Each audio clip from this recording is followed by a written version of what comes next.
The emergency board meeting had been called for 7:30 in the morning, but Thomas Whitfield arrived at his office at 5, his hands trembling as he stared at the email on his phone for the 100th time. The Beijing Solar Consortium would arrive at noon, 4 hours and 30 minutes, to save everything his father had built, everything 3 generations of Whitfields had poured their souls into. "Lord, I know I haven't been the best at coming to you lately," Thomas whispered into the darkness of his corner office on the 32nd floor of the Whitfield Industries building in Denver. "But I need a miracle today. Not for me, but for the 800 families who depend on this company." The 51-year-old CEO loosened his $4,000 tie and tried to steady his breathing. His professional Mandarin translator, Dr. Patricia Huang, had been in a car accident the night before. She was stable, thank God, but in no condition to translate the most crucial negotiation in his company's 70-year history. Without her, the Chinese delegation would walk away with their $300 million investment, and Whitfield Industries would collapse before Thanksgiving. His phone buzzed. Sarah Mitchell, his executive assistant of 18 years, was already in the building. "Mr. Whitfield, I've called every translation service from here to San Francisco. Nobody has a Mandarin specialist available on such short notice. It's Veterans Day weekend." Thomas slammed his fist on the mahogany desk his grandfather had carved by hand when he started the company in a garage in 1954. Back then, making solar panels was a dream, a vision of a cleaner future. Now it was their lifeline, and that lifeline was about to be severed. "There has to be someone," he said aloud to the empty office. "Anyone." At 6:15, the maintenance staff began their morning rounds.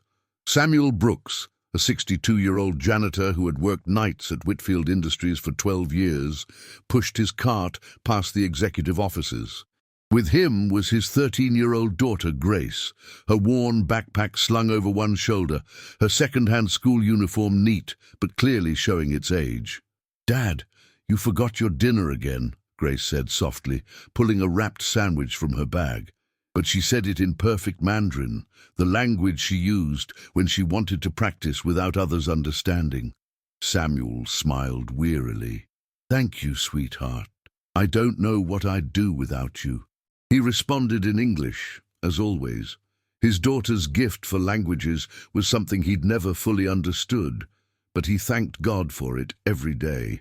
Through the glass walls of his office, Thomas noticed the interaction. Something about the girl's posture, the way she carried herself despite her obvious poverty, caught his attention. There was a quiet dignity there, a strength that seemed impossible for someone so young.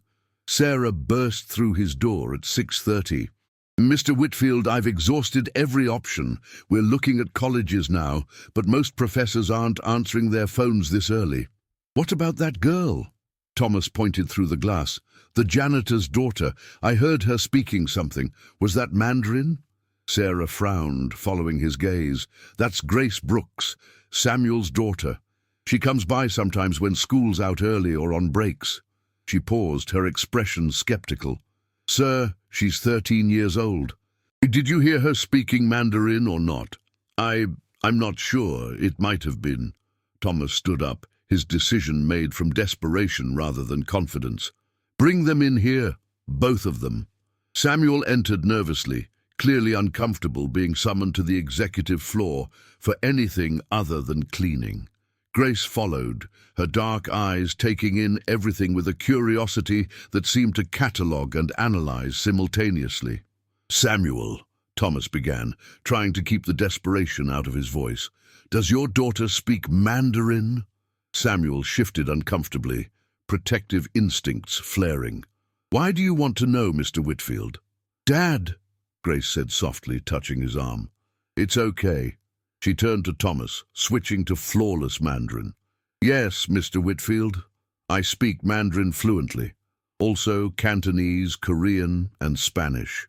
But I assume you're interested in Mandarin." Thomas nearly fell back into his chair. Her pronunciation was perfect, her tone formal but warm. Where did you learn?" Grace smiled, an expression that transformed her serious face.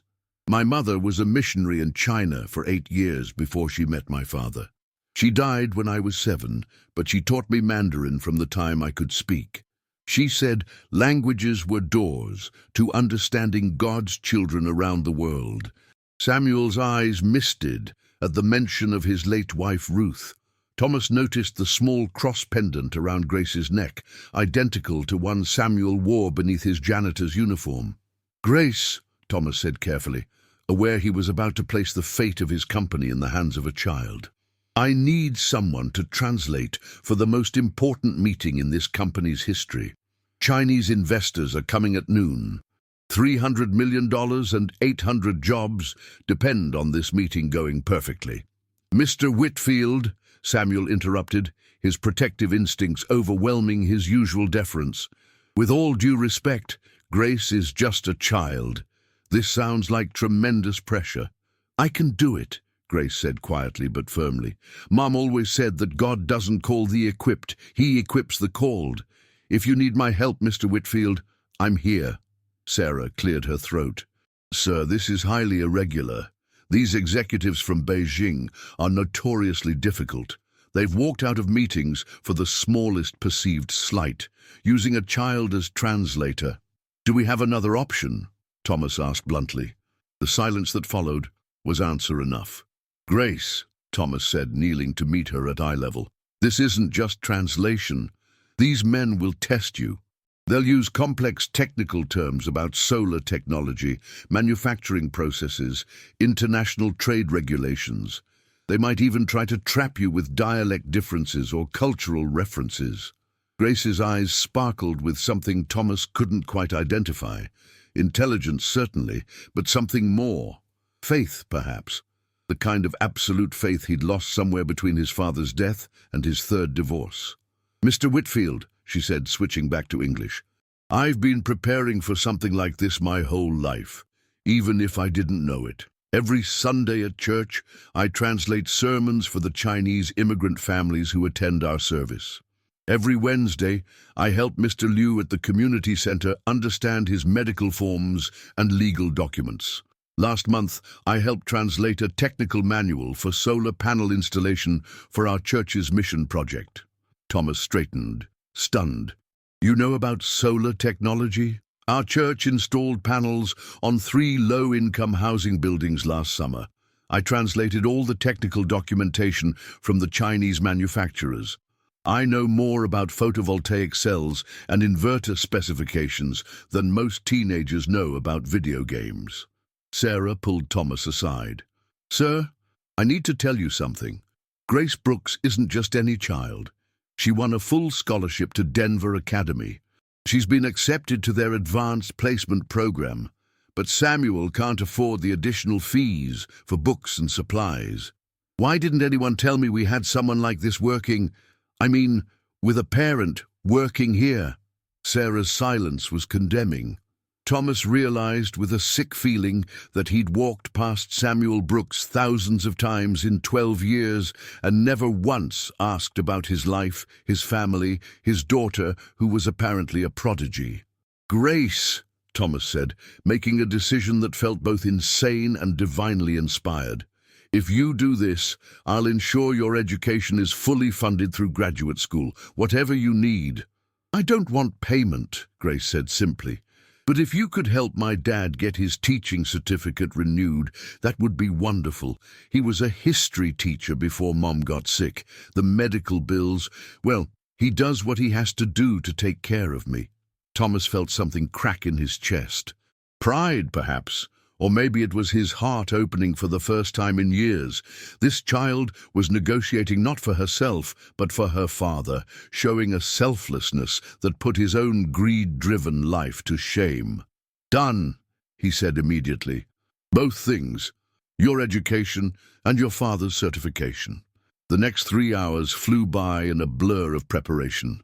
Grace absorbed every technical document Sarah provided, her eyes scanning pages with the speed of someone who had learned to devour information out of necessity. She asked pointed questions about the company's sustainability initiatives, their labor practices, their 5-year projections. You need to understand, Grace explained as she reviewed spreadsheets that would confuse most MBAs. Chinese business culture values long-term relationships over short-term profits. They'll want to know that Whitfield Industries shares their values of collective benefit and generational thinking. Thomas watched her work, mesmerized. How do you know all this? Mr. Liu, from church. He was a business professor in Shanghai before he came here. He's been teaching me about Chinese business philosophy since I was 10. He says I have a gift for understanding cultural bridges. At 11:30, security called up. The delegation from Beijing had arrived early. Thomas felt his chest tighten. Early arrival was a power play designed to catch them off guard. He looked at Grace, who was calmly arranging documents on the conference table. "They're testing us already," he said. Grace smiled. "Then we better not keep them waiting. That would be disrespectful." She paused, then added, "Mr. Whitfield, there's something you should know. I researched the delegation online last night when Dad mentioned your meeting." "Last night? But how did you know? Dad prays for you every night, for all the executives. He says you carry heavy burdens and need God's strength. Last night he prayed specifically about your meeting with the Chinese. So I did some research." Thomas was speechless. This janitor he'd ignored for 12 years had been praying for him nightly. Grace continued, "The lead negotiator, Mr. Zhang Wenming, lost his only son in a factory accident 5 years ago. A factory that was cutting corners on safety to maximize profits. He's devoted his life since then to investing in companies that prioritize worker safety and environmental responsibility." "How could you possibly know that?" "I read Chinese newspapers online. The story was never covered in American media, but it was big news in Beijing. His son was 23, about to be married. Mr. Zhang blamed himself for not teaching his son to recognize unsafe working conditions." The elevator chimed. Through the glass walls, Thomas could see them approaching. 5 men in impeccable suits, led by a dignified man in his 60s, with silver hair and eyes that had seen too much sorrow. "Grace," Thomas whispered urgently, "are you sure you can do this?" She looked up at him with those impossibly old eyes in such a young face. "Mr. Whitfield, do you believe God puts people in our path for a reason?" I used to. "Then believe it now." "Because I've been preparing for this moment my whole life. I just didn't know it until today." The conference room doors opened. Zhang Wenming entered first, his eyes immediately finding Thomas, then sliding dismissively to Grace. His expression shifted from neutral to confused to something approaching offense. He spoke in rapid Mandarin to his colleague, clearly not expecting anyone to understand. What Thomas didn't understand in words, he understood in tone. They were insulted by the presence of a child. Grace stepped forward and bowed precisely, not the too deep bow of someone trying too hard, but the perfect degree of respect from a young person to an elder. Then she spoke in Mandarin, her voice carrying a maturity that belied her years. "Honorable Mr. Zhang, distinguished delegates from Beijing, my name is Grace Brooks. I'm here to serve as your translator today, but more importantly, to serve as a bridge between 2 cultures that share more values than they might realize. I know my youth might surprise you, but in Chinese culture, is it not said that wisdom can come from unexpected sources, like water springing from rocks?" Zhang Wenming's eyebrows rose. One of his colleagues whispered something, but Zhang raised his hand for silence. Grace continued in Mandarin, "I understand you arrived early to test our preparedness. We are ready. But more than that, we are honored by your presence. My father taught me that honor is shown not in grand gestures, but in small acts of genuine respect. The fact that you have traveled so far to consider partnering with Whitfield Industries is itself an honor we do not take lightly." Zhang responded in Mandarin, his tone probing, "You speak very well for an American child. Where did you learn our language?" My mother was a missionary in Guangzhou, then later in Beijing. She met my father there when he was teaching English. She believed that to truly serve God's children, you must speak to them in the language of their hearts. She taught me that Mandarin was not just words, but a way of understanding a beautiful and ancient culture. Your mother was a missionary? Zhang's tone was carefully neutral. Many Chinese officials were suspicious of Christian missionaries. She was, Grace said simply, but she always said her mission was not to change Chinese culture, but to learn from it. She taught English and helped in orphanages, but she spent more time listening than speaking. She said Chinese grandmothers taught her more about faith through their actions than any sermon could. Something in Zhang's expression softened almost imperceptibly. Thomas watched the exchange, understanding nothing of the words, but everything of the dynamics. Grace was doing something he'd never seen in 30 years of international business. She was connecting on a human level first, business second. "Shall we begin?" Zhang said in accented English, the first English he'd spoken. As they settled around the conference table, Grace positioned herself between Thomas and Zhang, her small frame dwarfed by the massive leather chairs. But when she began translating Thomas's opening presentation, something magical happened. She didn't just translate words, she translated meaning, intent, emotion. When Thomas spoke about the company's commitment to sustainability, Grace expanded it to include Chinese concepts of harmony between industry and nature. When Zhang asked pointed questions about worker safety protocols, Grace didn't just translate the question, she provided context about why this mattered so deeply to him. 2 hours into the meeting, Zhang posed a challenge that made Thomas's blood run cold. "Mr. Whitfield," Zhang said through Grace's translation, "many American companies speak of values but worship only profit. How do we know Whitfield Industries is different?" Before Thomas could respond, Grace did something unprecedented. She spoke directly to Zhang in Mandarin, then turned to Thomas. "May I share something, Mr. Whitfield?" she asked. Thomas nodded, too stunned to do otherwise. Grace stood up, all 4 feet 11 inches of her, and addressed the room in Mandarin, then repeated in English for Thomas and Sarah. "Mr. Zhang, you lost your son because a company valued money over human life. My family lost everything when my mother got cancer because the chemical plant where she worked in China before she met my father had been lying about safety standards. She survived, but the medical bills took our house, my father's career, everything except our faith and each other." The room was silent. Thomas hadn't known any of this. Grace continued, "My father now cleans these offices at night. Not because he lacks education or ability, but because sometimes life breaks us in ways that seem irreparable. But here's what I've observed in 12 years of watching my father work in this building. Whitfield Industries has never missed a paycheck, never cut benefits even in hard times.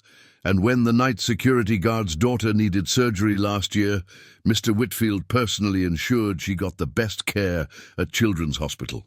Thomas's eyes widened. He had done that, but it hadn't been public knowledge.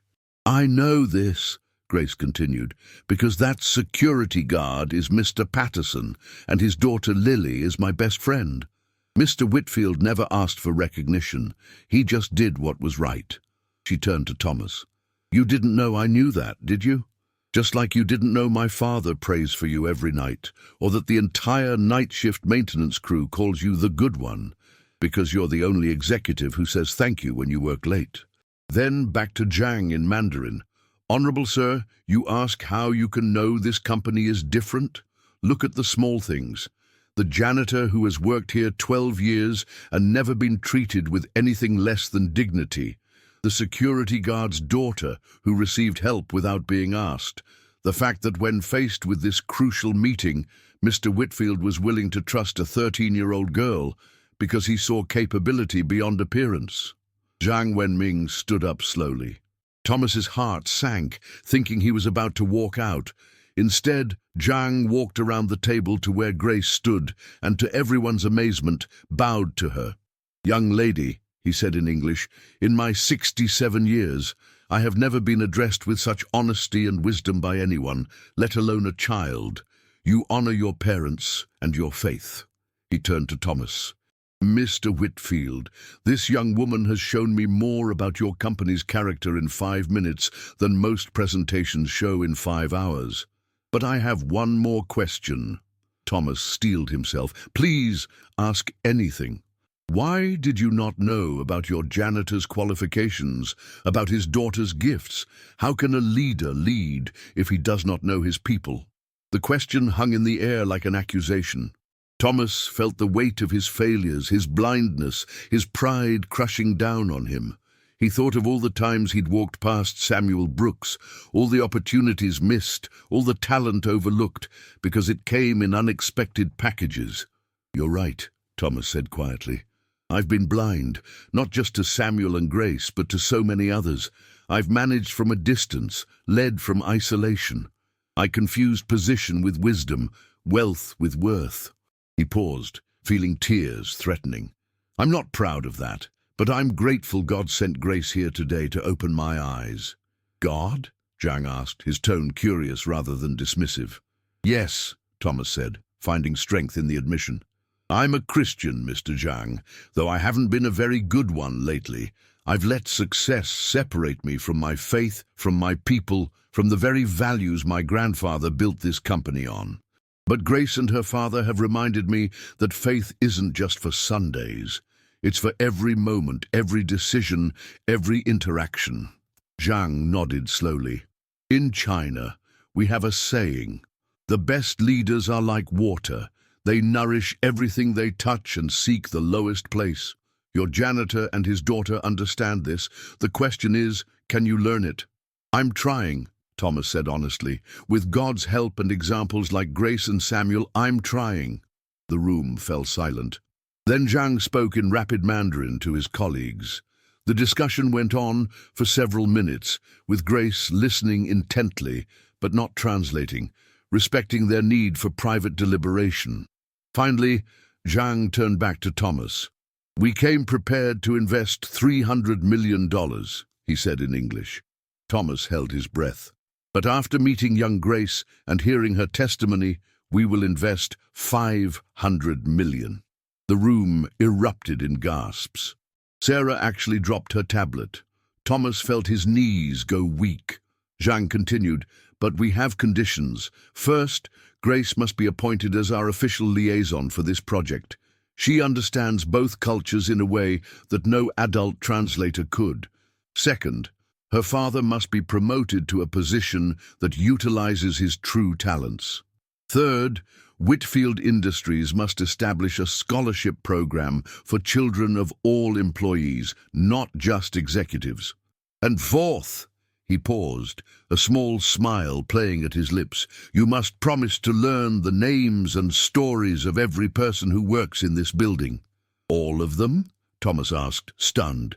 "There are 800 employees." "Then you have 800 opportunities to discover hidden treasures like Grace," Zhang replied.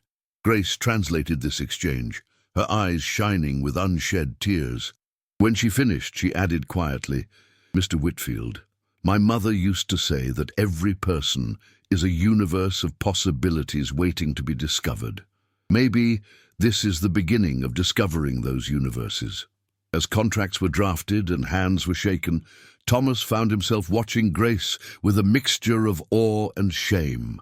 This child, whose father he'd ignored for 12 years, had just saved his company and taught him more about leadership in 3 hours than his Harvard MBA had in 2 years. "Grace," he said as the Chinese delegation prepared to leave, "would you and your father join me for dinner tonight? I'd like to hear more about your mother, your faith, and your dreams." Grace smiled, that transformative expression that made her plain features beautiful. "We'd be honored, Mr. Whitfield. But just so you know, we say grace before meals, and Dad tends to pray long prayers." "Good," Thomas said, meaning it. "I need to relearn how to pray. Maybe your father can teach me." Zhang Wenming paused at the door, turning back one last time. "Mr. Whitfield, do you know what impressed me most today?" Grace's translation skills? No, Zhang said softly. It was that she never once promoted herself. Every word was about others, her parents, you, your employees, even my late son, whom she somehow knew about. That is not skill, that is character. And character, Mr. Whitfield, is what we are truly investing in. After the delegation left, Thomas stood in his office with Samuel and Grace. The janitor looked overwhelmed, still processing that his daughter had just negotiated a $500 million deal. "Samuel," Thomas said, "I owe you an apology. For 12 years, you've been invisible to me, but Grace told me you pray for me every night. Why?" Samuel shifted uncomfortably. "Mr. Whitfield, the Bible says to pray for those in authority, but more than that, I could see you were carrying heavy burdens. Your divorces, your father's death, the pressure of all those families depending on you. I figured if I couldn't help any other way, at least I could pray." Thomas felt tears finally spill over. "I haven't been to church in 5 years, haven't prayed in longer than that. I thought success meant I didn't need God anymore." "Success is when we need him most," Samuel said gently. "It's easier to rely on God when we have nothing else. It's harder when we think we have everything." Grace touched Thomas's hand. "Mr. Whitfield, would you like to come to our church this Sunday? It's small, not fancy like the churches in your neighborhood. But Pastor Williams, no relation, he preaches truth in love. And afterward, we have a potluck where Mrs. Chen makes the best dumplings in Denver." Thomas laughed through his tears. "I'd be honored, but I should warn you, I don't even remember how to act in church anymore." "That's okay," Grace said brightly. "Neither does Mr. Peterson, and he's been coming for 40 years. He still claps on the wrong beat and says amen at weird times. But we love him anyway." That evening, as Thomas sat at dinner with Samuel and Grace at a modest restaurant, listening to Samuel's lengthy prayer of thanksgiving, he realized something profound. The deal with Beijing wasn't the miracle. The miracle was that God had placed exactly the right people in his path at exactly the right moment, and for once he'd had the humility to see it. "Grace," he said as they waited for their food, "tell me about your mother." Grace's eyes lit up. "She was the strongest person I ever knew. Even when the cancer was winning, she never stopped believing that God had a plan. She used to tell me, 'Grace, you have gifts that will open doors you can't imagine. But remember, you don't walk through those doors for yourself. You walk through them to hold them open for others.'" "She sounds remarkable." "She was," Samuel said softly. "Ruth believed that every person had a divine purpose. She saw potential in everyone. It's why she fell in love with a struggling history teacher in Beijing." He smiled at the memory. "I was teaching English to businessmen, barely making ends meet. She was this bright light working with orphans. I still don't know what she saw in me." "I do," Grace said firmly. "She saw a man who would love his daughter enough to take any job, suffer any indignity to provide for her.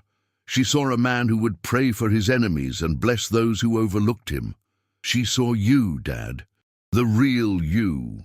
Thomas watched the interaction between father and daughter, seeing the deep love and respect there. Despite their poverty, despite their losses, they had something he'd never found in all his success: peace. "I want to learn," Thomas said suddenly, "not just about business or languages or even how to be a better CEO. I want to learn how to have what you have. This contentment despite circumstances. This faith that sees possibilities where others see problems." Samuel reached across the table and gripped Thomas's hand. "Brother, that journey starts with admitting we can't do it alone. You've been trying to carry the weight of the world on your shoulders. But Jesus said his yoke is easy and his burden is light. Maybe it's time to let him help carry the load." Over the next 6 months, Whitfield Industries underwent a transformation that Harvard Business Review would later call the Grace Effect. It started with Thomas keeping his promise to learn about every employee. He spent his mornings walking the floors, having coffee with assembly line workers, learning about their families, their struggles, their dreams. He discovered that Maria in accounting had a degree in engineering, but couldn't afford to get it recognized in the US. He found out that Jim in shipping had invented a more efficient packaging method that could save the company millions. He learned that the night security team had been voluntarily carpooling to save gas money so they could contribute more to their church's food bank. Grace worked after school as a cultural liaison, helping integrate the Chinese investment team with American operations. But her influence went far beyond translation. She started a mentorship program pairing executive staff with entry-level employees. She organized cultural exchange dinners where Chinese investors ate soul food with African-American assembly workers, where Mexican maintenance staff shared tamales with Korean engineers. The scholarship program for employees' children launched with 20 recipients. Grace insisted on being just one among many, refusing any special treatment. The program required recipients to maintain grades, but also to complete community service hours, fostering the same values of service that Grace embodied. Samuel was promoted to Director of Employee Development, a position Thomas created specifically to utilize his teaching skills and natural empathy.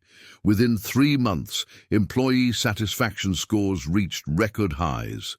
Turns out, a man who had spent 12 years observing the company from the ground up had insights no consultant could match. But the biggest change was in Thomas himself.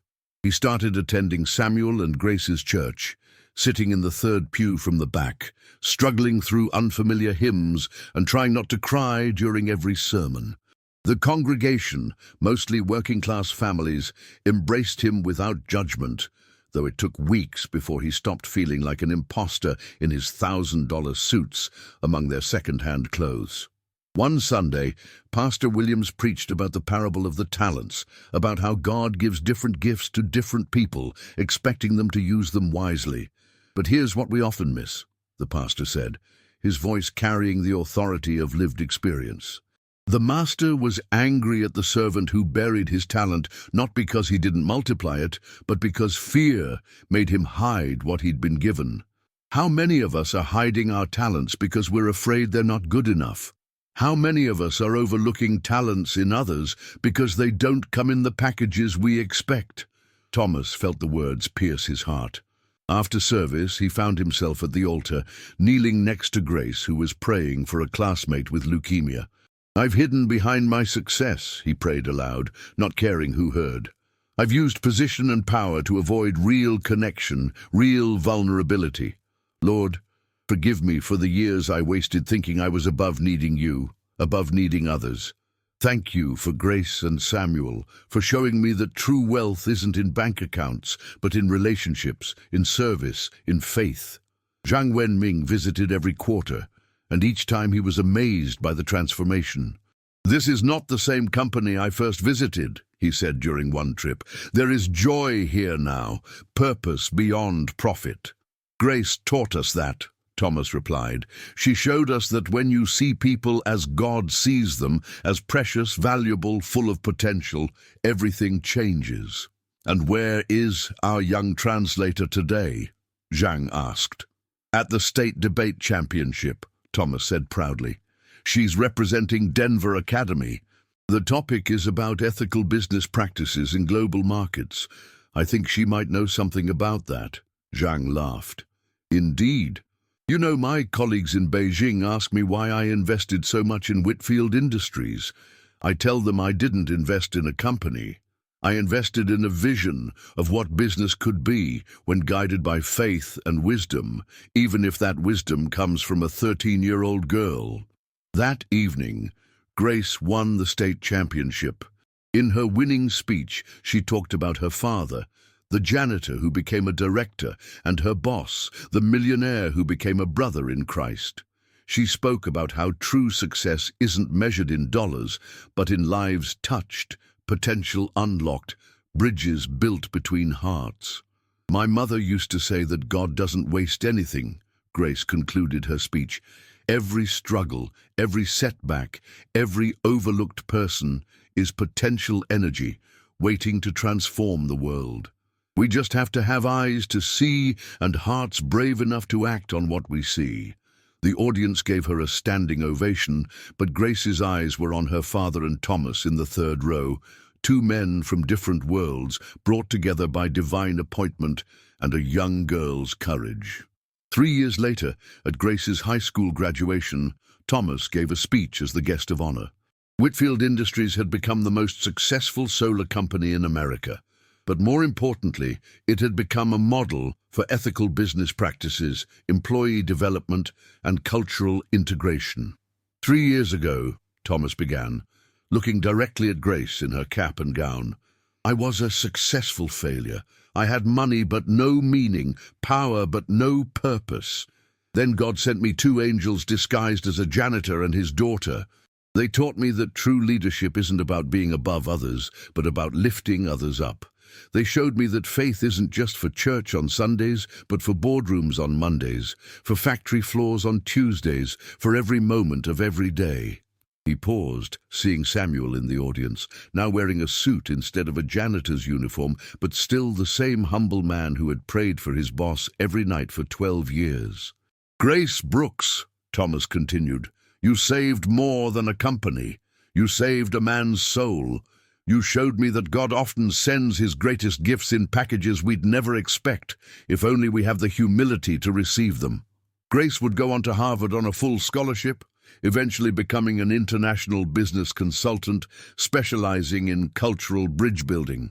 But she never forgot her roots, returning every summer to teach Mandarin to immigrant children at her father's community center, the Brooks Family Learning Center, funded by a grateful CEO who learned that the greatest deals aren't closed in boardrooms, but in hearts open to divine possibility.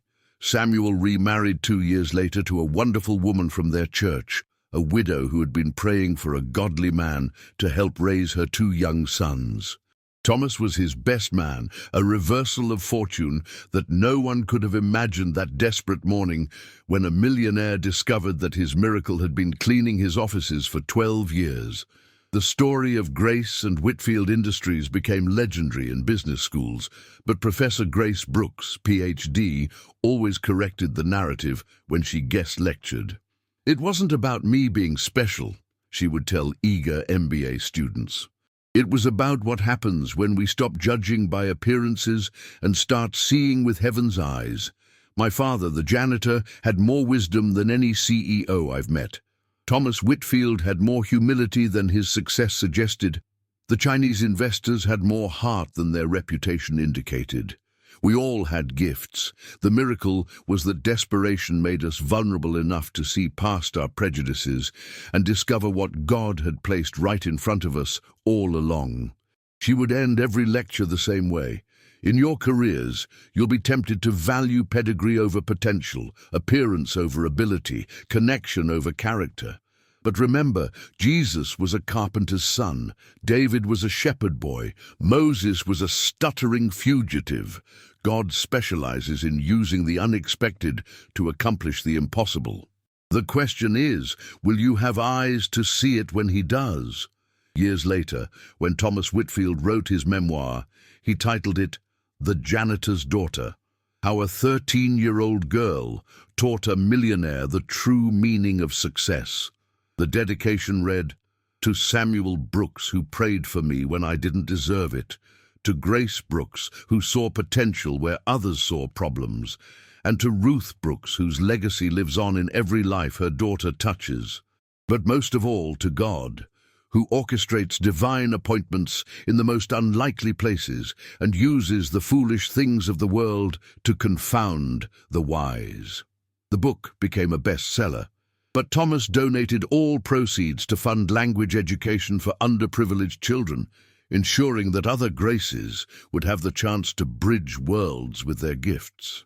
On the day the Beijing Solar Consortium's investment officially made Whitfield Industries a billion-dollar company, Thomas didn't celebrate in his office.